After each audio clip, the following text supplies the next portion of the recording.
Hey, what's up, everybody? Today we're going to check out the Demko AD20.5 by Andrew Demko. Now, full disclosure, this is my first Demko, so coming from my background, I usually like CRK, Hinder, so this is going to be a good thing for me. I like this new experience, so let's check it out, all right? So the first thing, let's start off with this. Not to be negative right off the bat, but this is the box that you get.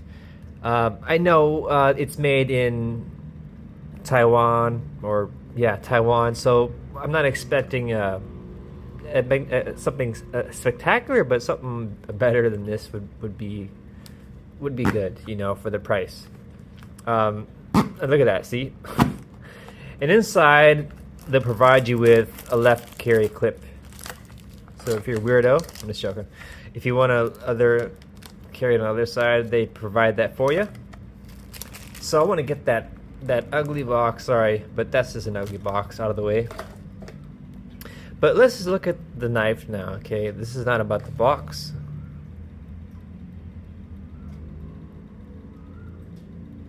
First impressions are it's got some weight to it. It feels almost familiar, but I don't know what model I'm thinking. This is full TI. This is not Griveria. I don't like the Griveria one. That's why I stood away from it. But this is full TI. That's why I jumped on it. Let's get zoomed up on those scales, just so you can see the texturing on there. Personally, I like smooth TI, but this ain't bad. Because if your hands are wet, this would be ideal. All right, let's zoom out. All right, so let's open this boy. Excuse my speech today. All right, that was really smooth. That thing opened up really nicely. And let's check it out. Look at that blade. That's a nice stone washed. Let's zoom in again. Okay, just appreciate the blade. I love how some stone washes, they almost have a translucent finish to them. And this is offered in this is a 3V model, but they actually have them in 20 CV as well, and I believe D2 if it was older models. The original, the Demko 20, that one's the USA one.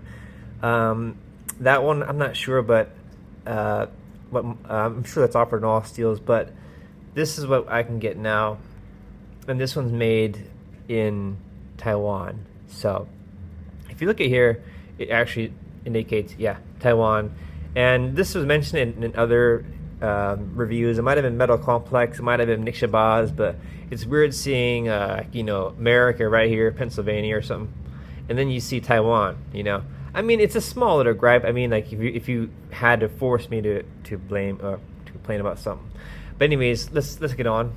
I'm ranting. Overall, the feel is good. It feels really light. It's not too heavy. It feels like something that I can put in my pocket because it has a really slim profile. The blade itself is not too thick. I haven't measured yet, but it looks like, I want to say no, it's probably a tad thinner than a PM2.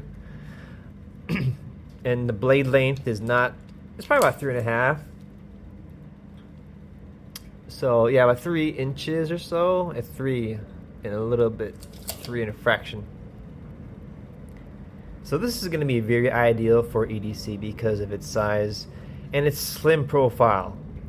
And also, I think it's only, for me, it would only be appealing if it's all the full TI version.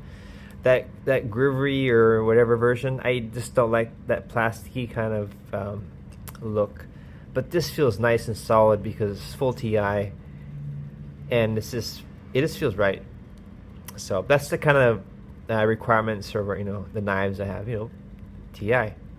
So anyways, next thing I'm ignoring, I haven't even touched upon, is the lock. So this is the patented shark lock. So this is kind of like my first experience with it. I've been reading up about it and researching it and looking at forums, feedbacks about these, and And basically the conclusion is, oh, it's a lot of fidget factor and such.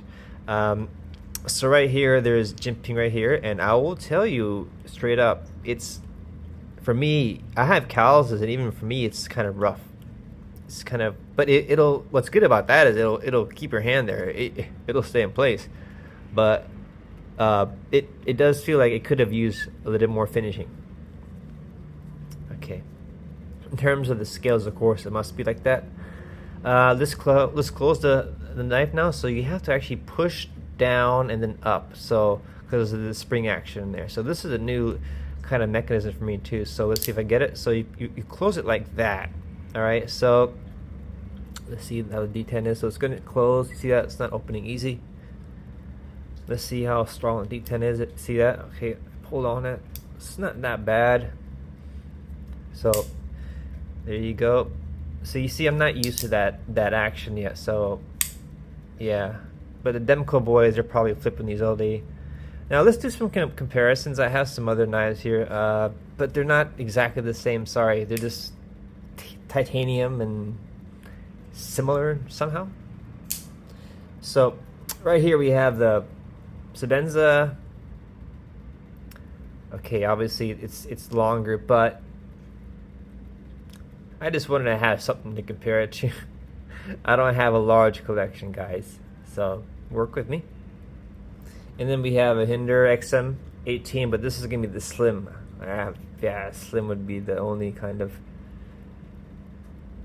It's not a comparison, but I just wanted to just see, so you guys can see a size comparison. More like, yeah. There you go. So let me put these up here. So compared to the feel of these two, it feels nice. It doesn't feel like a Hinder. It doesn't feel like a Chris Reeve. It feels like something else. To be honest, this locking mechanism is is new to me. Every time I want to close it, I find myself trying to use my thumb. So it's really a really awesome mechanism, and I really like this lock. It's kind of a gimmick for me. But in terms of overall, like, am I stoked about it? I think it's okay, but I think it's all right. It's not great. But I mean, see that? Keep on messing that up. I mean, the thing that I can't get past is it's just this thumb ramp. Okay, I know it keeps your hand there, you know, it keeps your hand in place there when it is deployed, but after a while, I mean, I'm not saying I'm going to fidget it all day long, but those corners on there are pretty gnarly.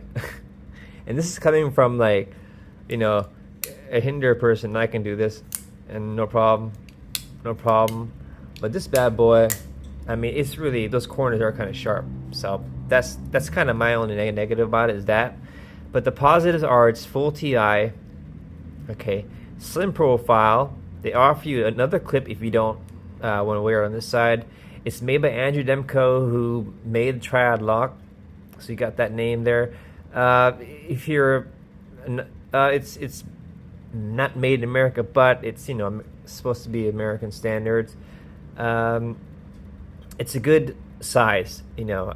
It's a little bit smaller than the Inkosi, and I think overall, out of all these three, in terms of like EDC, this is the better way. Just simply because it's slim, and this edge is actually more usable. These are like the Hinder, you know. I'm sorry, but you know, Hinders are not good slicers. Everyone knows that.